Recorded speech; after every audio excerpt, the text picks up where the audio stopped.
อนนี้เราก็เริ่มนะคะปิดซุ้มเรือนแก้วของสมเด็จองค์ปฐมนะคะ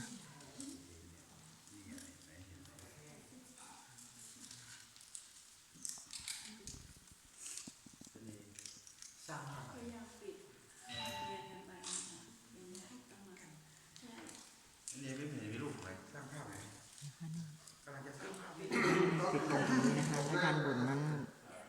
พระประธานผู้หญิงขึ้นไม่ได้นะคะพวกเราก็ต้องมาลงกันที่ซุ้มเรือนแก้วต้องให้เสร็จนะคะวันนี้เพราะว่าวัดนี้ใช้ไฟปั่นนะคะความสว่างจึงไม่พอต้องเคลียร์ให้เสร็จนะคะตอนนี้เขาจะทำเลือดขนาดไหนนึกว่าออกมาแบบเลือดแล้วก็เวลาติดแผ่นต่อไปเราก็ต้องเรียนแผ่นต่อไปเราก็ต้องซ้อนให้มันเรียนเป็นนิดนึงไม่ต้องเนาะพอแล้วมอไซค์ขึ้นแล้วจะทำให้ดูดีนี่นะคะเดี๋ยวดูตัวนี้นะ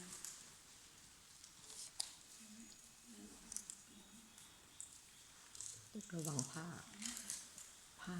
าจะขูดทองต้องระวังผ้าด้วยผ้าออกเดี๋ยวขูดทอง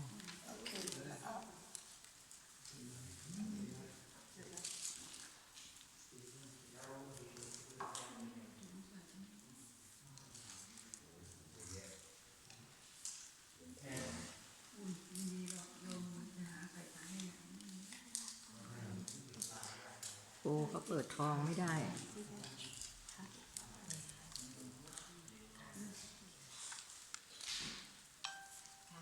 กดไปแล้วกดเลยค่ะแล้วก็เอามือค้อนใช่ตรงนี้ด้านหลังโอเคเยี่ยมเลยกดลงใช่ที่มาปิดตรงปลายเรือต้องกว้างที่ปิดตรงปลายเรือนะคะเพราะว่าเดี๋ยวตรงนี้ทองเกินออกไปปิดตรงนี้ได้ไหมคะ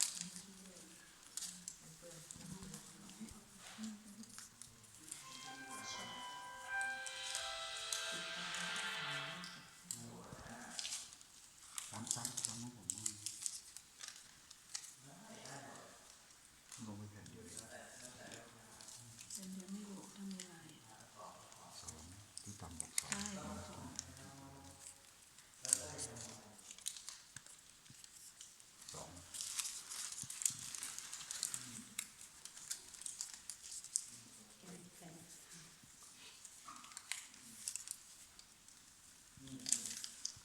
มองเห็นเลยทุกทางเห็นเลยใส่กันนี่ไงโยมมีแว่นนะเนี่ยที่ตา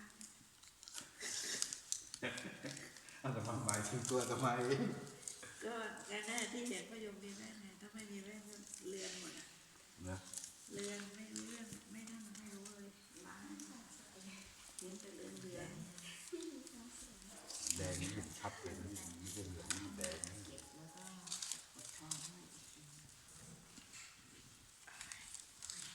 เอาแล้วต่ำลามมันไม่ต่ำนะผมลามมันไม่ต่ำนะ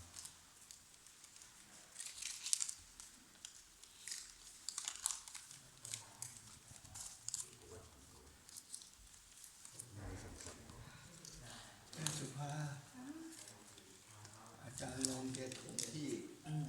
เป็นหนี้เขาอยู่10,000 กว่าจะร่วมรู้ได้ไหม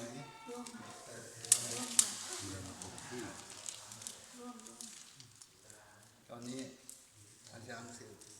ร่วมมา5,000ถ้ากับซื้อที่ดินโยมร่วม5,000ฮะร่วม5,000ถ้ากับซื้อที่ดิน5,000เลยนะก็ซื้อที่ดินไงถมที่ถ้ากับเราซื้อที่ดินใช่ซื้อที่ดิน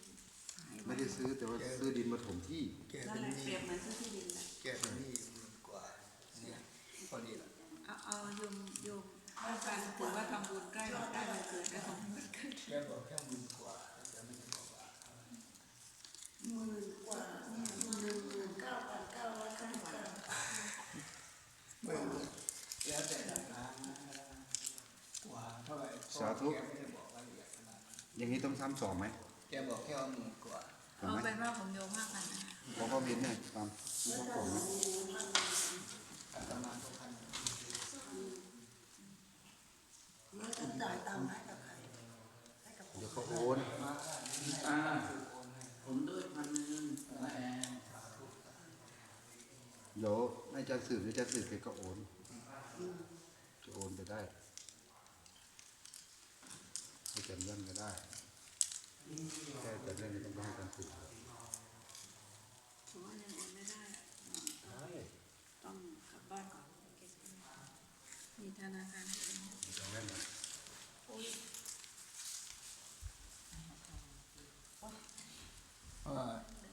เดี๋ยว แดงเยอะ